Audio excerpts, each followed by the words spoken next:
Tension இல்லாமல் வீட்டில் நிம்மதியாக வேலை செய்யணும் இந்த லீவில் அப்படின்னா இதை ஃபாலோ பண்ணுங்கள். நானும் காலையிலேருந்து சொல்லி சொல்லி பார்த்தேன், யாருமே கேட்கல. பயங்கர சண்டை டிவிக்கு. பார்த்தேன், எனக்கு டென்ஷன் ஆகிடுச்சு ஒரு பாயிண்டில். எடுங்க, நோட் எடுங்க, டேபிள்ஸ் எழுதுங்க. அவளை வந்து 5 டேபிள் வரைக்கும், ரக்ஷா வந்து 8 டேபிள் வரைக்கும் எழுத வச்சுட்டு ஒப்பிச்சா மட்டும்தான் மதியானம் சோறுன்னு சொல்லியிருக்கேன். அதனால் விழுந்து விழுந்து படிச்சுட்டு இருக்காங்க. இந்த ட்ரிக்ஸை ஃபாலோ பண்ணி பாருங்கள், உங்களுக்கு யூஸ்ஃபுல்லாக இருக்கும். என் பிள்ளை கிச்சன்லலாம் உட்காந்து டேபிள்ஸ் படிக்குது.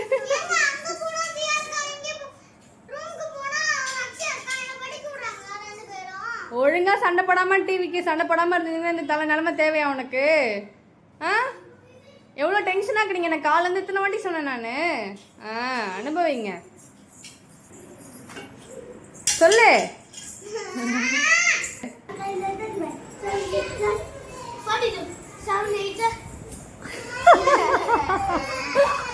படா, இப்பதான் எனக்கு சந்தோஷமா இருக்கு. இந்த வீடியோ பிடிச்சிருந்தா